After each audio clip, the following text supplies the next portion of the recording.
Olá, tudo bem com você? Seja muito bem-vinda à Academia de Radiologia. Meu nome é Ana Cláudia Machado Silva e no vídeo de hoje eu vou te mostrar algumas características e aplicações da partícula beta. Você conhece quais são as aplicações? Você, como profissional da radiologia ou como estudante, conhece bem as partículas beta? Então fique comigo até o final desse vídeo que você vai aprender sobre isso. Vamos lá! As partículas betas podem ser divididas em beta mais e beta menos. Então vamos entender um pouquinho o que é esta partícula.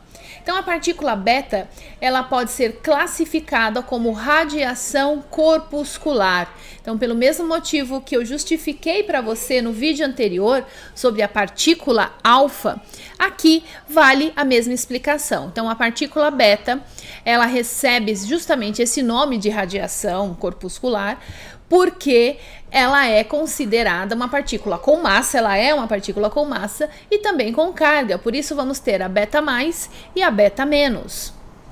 Vamos então às características físicas das partículas betas.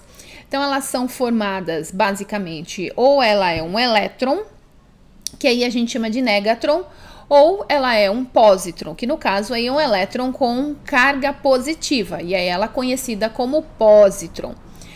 Em relação à trajetória que ela faz na matéria, é uma trajetória mais regular, ou seja, quando essa partícula é emitida e vai interagindo no meio, por exemplo, ela não vai reta como a gente viu lá na partícula alfa, ela vai com uma trajetória bem irregular, exatamente porque ela é mais leve, como você está vendo aí na nossa apresentação, e aí, consequentemente, ela vai possuir um alcance médio, então ela não tem um alcance tão curtinho, ela já tem um alcance um pouco maior em relação a partícula alfa. E aí ela vai perder a energia no meio devido ao processo que ocorre de ionização, que ela vai, dependendo do meio, ela vai depositando energia nos elétrons que estão na eletrosfera e esses elétrons vão sendo ejetados. E ainda um pouco mais das características físicas, então você está vendo aí que ela é responsável também por produzir raio-x de freamento, então ela também produz raio-x, as partículas alfas produz raio-x de freamento. O espectro, ou seja, aquele gráfico que representa a energia em função da quantidade de radiação emitida, ela vai apresentar aí um aspecto contínuo, não é aquele espectro que a gente chama de discreto, que tem um pico de energia, sim um espectro contínuo. A emissão das partículas betas, elas ocorrem para elementos que são leves, então tá aí leves ou médios, então elementos que têm número atômico baixo e número atômico médio.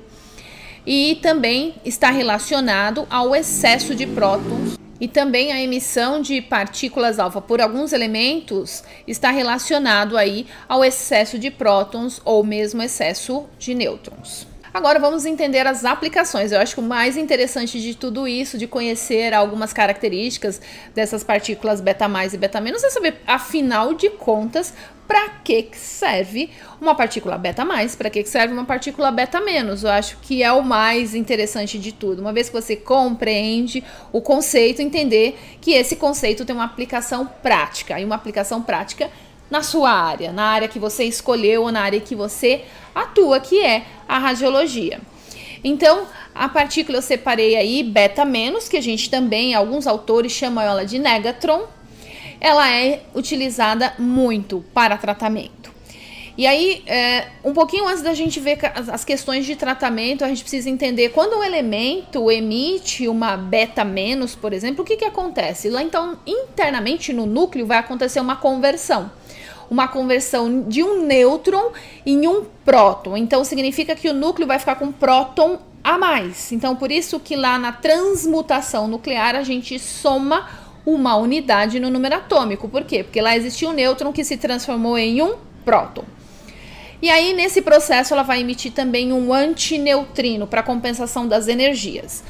a blindagem mais adequada para esse tipo de partícula tá aí, é o lucite ou mesmo o acrílico, não é o chumbo. Então, mesmo que a gente pensa para a melhor forma de blindar a radiação, os tipos de radiações, é a utilização do chumbo, nem sempre é assim. Por isso que é importante que você conheça as características físicas, conheça o comportamento da radiação, porque aí você entende por que não utiliza elementos tão pesados. Nesse caso, quando a gente usa uma blindagem muito pesada ou muito densa, o que vai acontecer é a formação de raio-x de freamento, que a gente acabou de ver. Aplicações, vamos às aplicações. Então, a gente falou que é utilizada lá para tratamento. Então, por exemplo, o iodo 131, o césio 137, ele é um emissor de beta-, o que se aproveita no tratamento é a radiação gama emitida no processo que a gente vai ter do césio 137.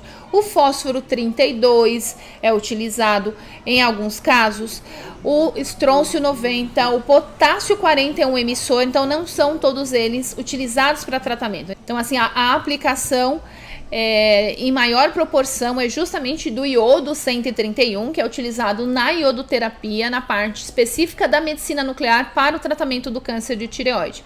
Os demais exemplos são emissores de beta-, então é importante que você conheça quais são os elementos que emitem beta-, e aí, dentre eles, qual aquele que tem a maior importância prática de aplicação no tratamento, que é o que a gente está falando agora. Então aí a gente tem o potássio 40, que é um emissor de beta-, e o cálcio 45. Então agora eu vou te mostrar a beta-. A beta-, que é o nosso pósitron, aquele elétron com carga positiva, ele é usado no diagnóstico. E aí daqui a pouco você vai associar essa beta- a algo bem conhecido dentro da radiologia. Então, qual é o processo que ocorre no núcleo quando ocorre a emissão dessa beta-? Então, nós vamos ter um próton se transformando num nêutron. E aí, se um próton se transforma num nêutron, nós vamos ter a redução de uma unidade no número atômico. Então, quer dizer, o próton que existia lá o próton que existia lá no núcleo não existe mais, porque ele se converteu em um nêutron. E aí nós vamos ter a emissão de um neutrino. Então veja aí que a principal aplicação é justamente na medicina nuclear, ou seja, no PET. Porque PET significa tomografia por emissão de pósitron. Então o pósitron é que é responsável pela formação das imagens na modalidade PET. Aí o que vai ser utilizado é um processo chamado aniquilação.